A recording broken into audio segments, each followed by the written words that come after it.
Honorable Federal Minister for Climate Change and Environmental Coordination, Dr. Musaddiq Malik. Respected guests, colleagues, and partners, Assalamu alaikum, and a very, very warm welcome. It is a privilege for me, on behalf of the Sustainable Development Policy Institute and the United Nations Environment Programme, to welcome you, Honorable Minister, to this important dissemination event under the Circularity and Used Textile Trade in Pakistan project implemented by SDPI in partnership with UNEP and supported by the European Union. I've spent the past 30 years of my life in association with these two institutions, UNEP and SDPI.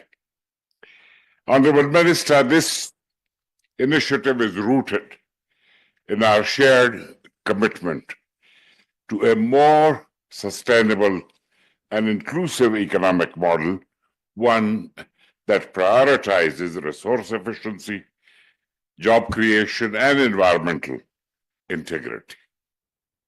Our study focused on Pakistan's second-hand clothing trade, which is an often overlooked yet vital pillar of Pakistan's circular economy.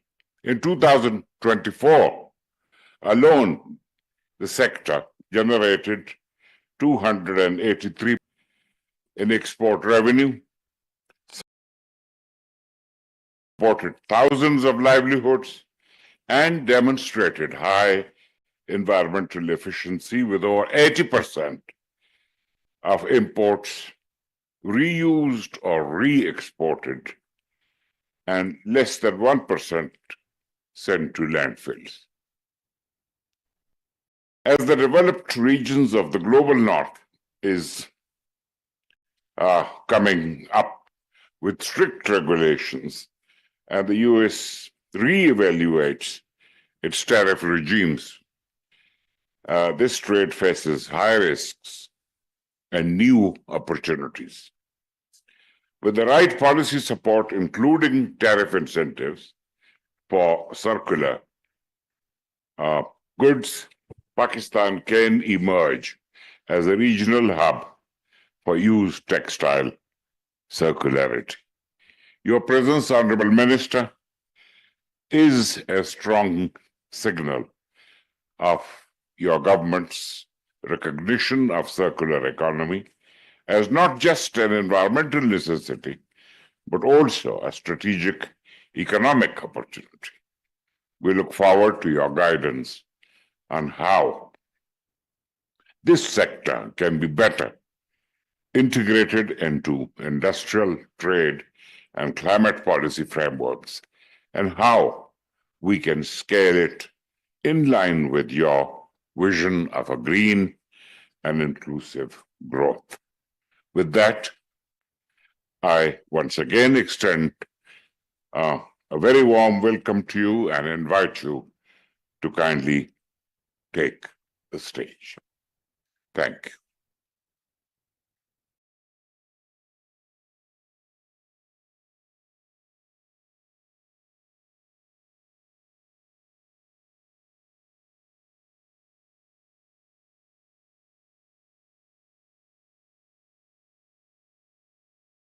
Thank you very much. Thank you very much for inviting me.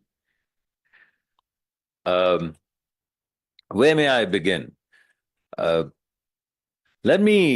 of all, I would say that we're not only exporting used textiles, we're also importing used textiles. हमारे यहाँ ये जो लुंडा बाजार या लंडा बाजार या जो भी आप उसको कहते हैं, that is basically what we use. 30% हमारी अपनी जो population है, our 30%, 35% of the population, given the poverty levels that we have, we don't let the used clothing go to waste. And therefore, not only are we exporting $284 million worth of used textiles, we're also consuming, we're also importing a lot of materials which have already been used, a lot of clothing that has already been used, which I think is the responsible thing to do. But generally, given where we are and the way we frame our things, we generally, because of the pressures that have come from macroeconomic stability and the pressures that have come from our external sector particularly, we frame most of the things in the way of what we're importing and what we're exporting. But we have our own organic indigenous traditions. I was the oldest brother. I was privileged to have my clothes. Every single brother that I had used my clothes. From father to son, from brother to younger brother, from daughter to sisters. We have an organic tradition of using and recycling and reusing and refitting. And therefore, I think if you truly look at the organic nature of what is indigenous to us in the way of a different kind of circular economy. Circular economy is used in a different context. But if you look at the cultural nuances, there are very few places, I wouldn't say very few places, there are few places in the world where basically brothers pass on their clothes to younger brothers.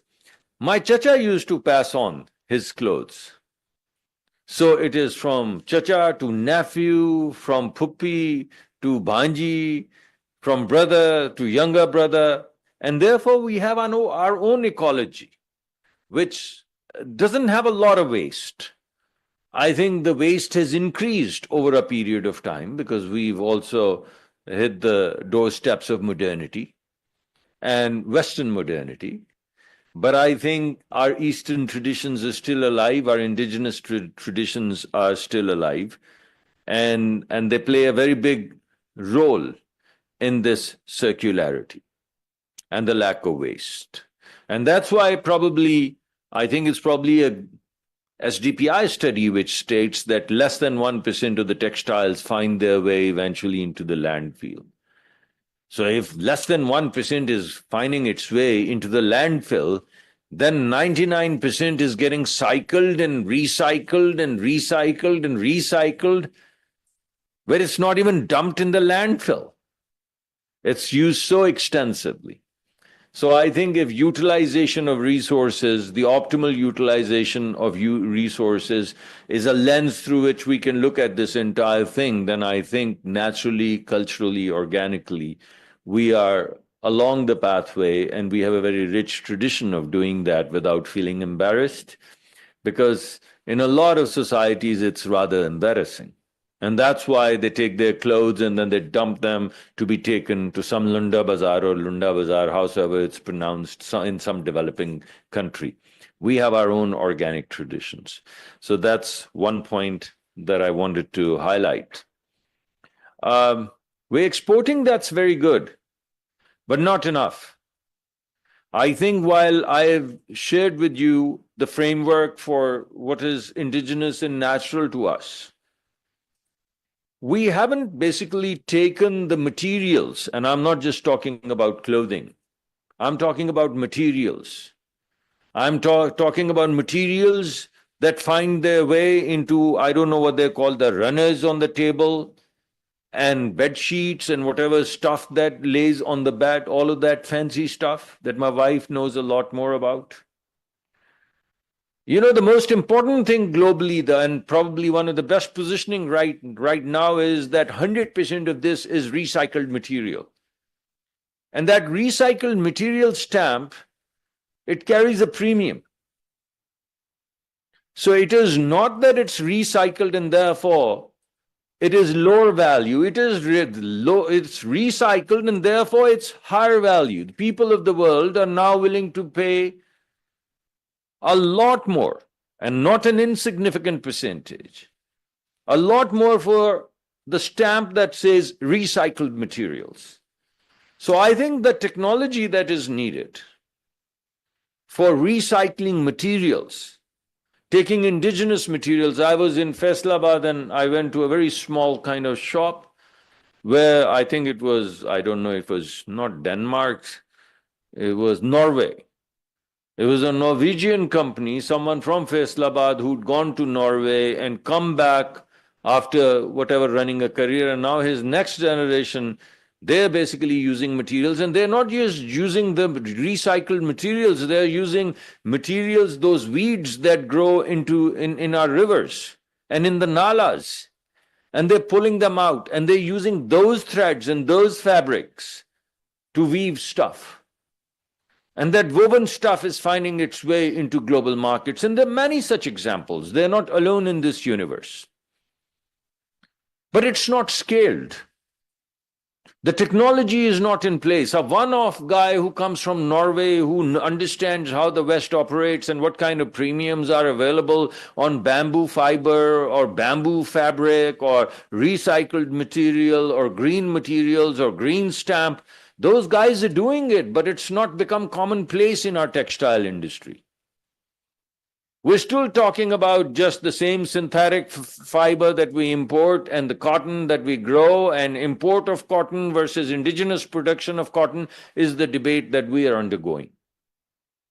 But those new materials, that new world that is evolving, the green world, we're not speaking into that world.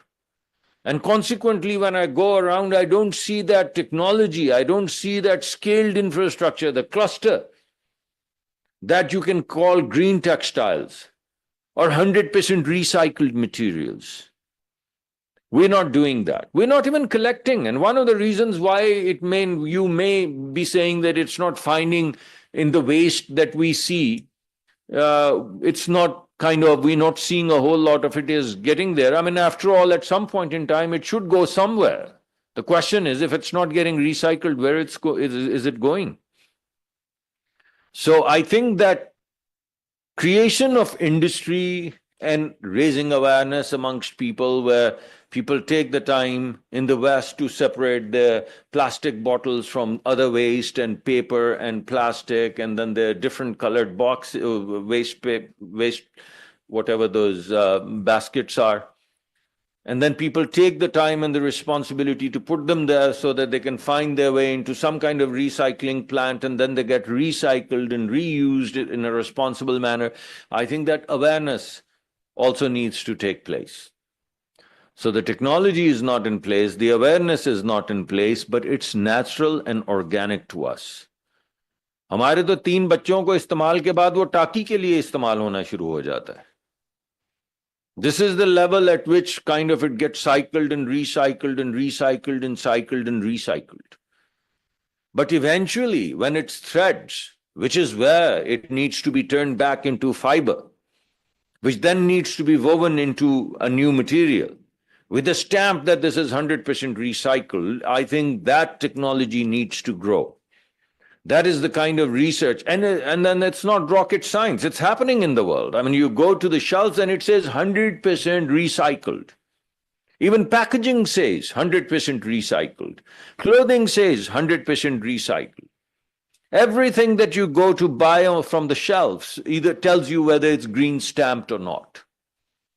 So I think we need to get there. But I'm saying this from the responsibility perspective, that we need to be responsible. We have a tradition, we are way ahead of them. Because उनके यहाँ तो टाकियां वाकियां नहीं होती, हमारे यहाँ तो होती हैं. उनके यहाँ चचा के कपड़े जो हैं वो नहीं भतीजे पहनते, हमारे यहाँ तो पहनते हैं. उनके यहाँ तो एक भाई दूसरे भाई या एक बहन छोटी बहन को कपड़े नहीं देता है, हमारे यहाँ तो देते हैं. उनके यहाँ ऐसे नहीं होता कि तुम मुझे अपना जोड़ा दे दो, आज मैंने शाम को शादी पे जाना है. शेयरिंग जो है हमारे यहाँ तो ये होती है. So we are in a better position to leverage our organic traditions in taking them forward and defining recycling in our organic way, not in the Western image or ethos. But in our own image, we can define what recycling or what a circularity is going to be all about, our circularity. And I think that is a natural sweet spot from which we can build. So that's kind of one argument. Now let me take a slightly kind of provocative view on this. You guys are all aware of CBAM. You know that starting from next year, the fabricated materials need to have green stamp. And then this is going to be extended in 2 to 3 years. I don't know the exact time frame, but you guys would know. For us to export to Europe, we will have to green stamp all of these materials. Everything that we export, including textiles. We don't even have the wherewithal. Who has the capacity in Pakistan to go and do the green audit? Who? You guys are a think tank group, you know them all. Give me one company. Give me one consultant, one contractor who can go and figure out what the burden of carbon is emanating from the chimneys of any industry in Faisalabad or Gujranwala or Lahore or Sakhar or Karachi or wherever. We simply don't have the capability which is going to be essential in terms of us moving forward to that green world through, or the gateway of CBAM, which is the new generation of industrial policy. It's not a green policy. It's camouflaged as a green policy. It's actually an industrial policy. Let me make a case that it's an industrial policy and it's not a green policy. They call it the green contract, they call it the green policy, but it's not. Because 85% of the global green funding is going to the United States, China, and a handful of Western countries, Western European countries. 85%. Same handful of companies. So 6 or 7 countries are using 85% of the green financing, and the rest of the world has 15% green financing. And green financing is needed to do green stamping, to do carbon audits, to basically bring the technology which reduces the carbon burden so that you can export.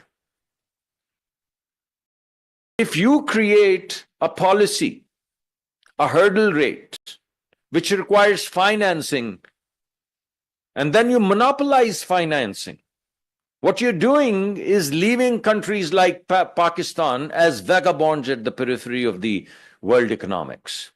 That's what's happening. That's why I think this is an industrial policy of the late 1970s, and this is not a green policy. If financing was coming to us, if capabilities were coming to us, if we had an industry, if people who created this hurdle also co-invested with us in creating that industry and diffusion of technology and creation of new business models and new operating models of factories, whereby we could not only produce without carbon burden or while minimizing carbon burden, but also document that and then stamp it and get it accredited so that we can export. When none of that happens because 8 countries of the world, the same 8 who've created this CBAM hurdle, same people who are consuming, people who are producing carbon are the same 8 countries. People who are creating the hurdle are the same 8 countries. And people who are getting the financing are the same 8 countries. What about the remaining 190 some odd countries who are not getting financing, who are not getting technology, who are not setting these standards? So unilateral standards, unilateral financing, then my friend, this is simply another industrial policy to keep the developing economies out from where the consumption centers are. तो अभी तो सारे चीख रहे हैं reciprocal tariffs के ऊपर. How about these unilateral tariffs? Why are these unilateral tariffs not coming to the fore? And I've spoken about this in Samarkand, and I've spoken about this in Baku, so there's nothing that I'm saying in this room and I've not said to the Europeans. This was this meeting that I was at was co-sponsored by the European Commission. And I said it to them, and I said, hey, where's the money for going green? If you hog on to all the money, and you are the producers of carbon as well, and you are the standard setting region as well, then this is just an industrial policy. Now, having said that, unilateral reciprocal, bilateral, or multilateral. We are not going green because of these conditions, framework conditions. We are going green for our own children. We're going green because we're a country that gets affected the most, so we are empathic towards the disasters that can come about by mucking around with the environment. So when we go to the world, we say, look, we're doing it for our own children. We're going to do it with you or without you. If we do it without you, it would take us longer. If we do it with you, it would take us shorter. But by God, we're going to do it because we're doing this for our own children. So with all of this critique, whether it's an industrial policy or not, going green is what we're doing for our own generations, for our own country, for our own planet, for our own environment. You can't drive down to Lahore, man. When I was growing up, we used to have mist. We used to, in the morning, feel kind of refreshed by that little moistness in you know, that you could actually wipe off, not the dust, not the dirt from flowers and leaves. Where's all that gone? Where's this smog come from? And 1,000 explanations, none of which indigenize the problem. We're not willing. It's a neighbor's problem that has come to us is our idiom. What an idiom. Something that affects my mother's life. Something that affects your grandmother's life or father's life. People can't breathe. You land and your lungs burn. What happened to all of that? Where did that mist go? So we are doing all of this, bringing back that mist, bringing back Jugnu, bringing back तितली. ये यहाँ पर सामने ये है forest आपका. इसमें एक रत्ती आपको मट्टी नजर नहीं आती थी. It was so green. Look at the barren mountains now. Who's cut the trees? Where are all of those parrots gone? हर जगह के ऊपर बुलबुल और तोते बैठे होते थे. भाई वो किधर गए? जब दरख्त ही नहीं रहे तो वो कहां जाएंगे? वो चले गए जहां दरख्त थे. So therefore, this circularity, circular economy, going green, textiles, traditions, organic nature of our form of recycling, all of this will bring together for our own children. And if basically someone uses green also as a hurdle rather than as a facilitation towards doing the responsible thing, will protest. And protesting we are. Thank you very much for your attention.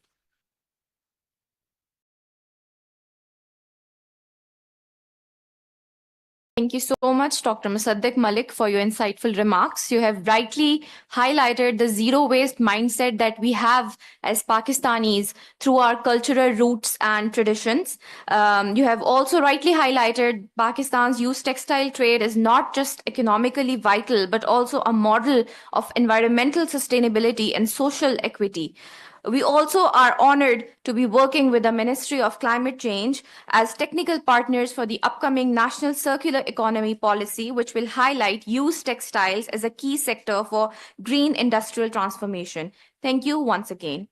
I would now like to invite Dr. Khalid Waleed, Research Fellow at Sustainable Development Policy Institute, for the concluding remarks.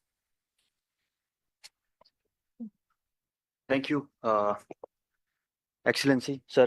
Thank you so much.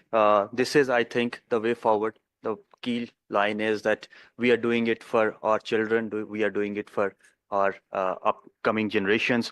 What I'm going to do is I'm going to do the vote of thanks. The very good way of doing it to summarize this very important, insightful meeting. We have discussed, sir, around 8 to 9 C's in this insightful meeting. First, starting from your very important C, that was culture, that we have this tradition, we have this culture of circular economy, and it should continue. Second, the climate change and its macro critical aspects. Now the de-risking and the risking mechanisms, now they are infused with climate change. Third is very important, that is our cotton production. That is now linked with climate change. Because of the rising temperatures, cotton will require more water, more care, particularly at the flowering stage. So we need to take care of that as well. Circular economy, again, using the used textile is another way forward to it. Fourth, very important, you highlighted, sir, CBAM plus the recycling of the revenue that would be generated from this taxation, and it should be used for the climate justice aspects and to ensure the equitable development that Global South requires. Fourth very important thing is that the consumers' preferences are changing, particularly towards 100% recycled things. So we need to take into account that as well, that climate conscious consumers will now lead the market. Fifth, very important, that Zainab's study and the SDPI's teams highlighted was multiple co-benefits associated with the circular economy and used textile, particularly from employment generation, green skills, ensuring equitability, and bringing informal economy to formal economy. So if there are so many co-benefits and so many things associated with it, maybe one way forward to look into the circular credits as well. This is an upcoming thing where carbon markets utility can be utilized and circular credits can be generated. Circular credits are 1 metric ton of waste material, particularly from textile, being appropriate or reappropriate to avoid pollution. So maybe we can look into that as well. For that, sir, we need certification. If we have proper certification, we can claim these circular credits as well. Lastly, for industry, we are negotiating a resilience and sustainability fund facility with IMF, maybe, and carbon tax is coming. So using the circular principles, maybe we can offset the carbon taxation and upcoming maybe CBAM fee as well. With this, I thank you all. I thank the EU team for supporting this project, the UNEP team for technical guidance, SDPI team, particularly Zainab, for wonderful leadership in preparing this report. And lastly, all of you for coming up for your busy schedule. Thank you so much. We are looking forward under the guidance of Minister Saab and Ministry of Climate Change for a better Pakistan. Thank you so much. Thank you, Dr. Khalid. United Nations Environment Program representative would like to thank the minister. Beatrice, over to you, please. Thank you very much. And thank you, Minister, on behalf of UNEP for your support in this work and also for your guidance on this future for Pakistan that is more inclusive, more circular, and more resilient and sustainable. We're looking forward to continuing collaborating with the ministry, with you, in supporting Pakistan to realize this ambition and to become it a reality. And I just want to thank as well SDPI for the collaboration with UNEP, that through this project, we've been able to identify also potential solutions on how we could accelerate the circularity in this sector. That is not only from an environmental perspective, but that it can also deliver social and economic benefits. So thank you very much. We look forward to continue engaging with you. Thanks, Zainab. Thank you. Thank you so much, sir, for joining us today. Thank you. For the participants, lunch is served in Nadia Hall. Please do join us.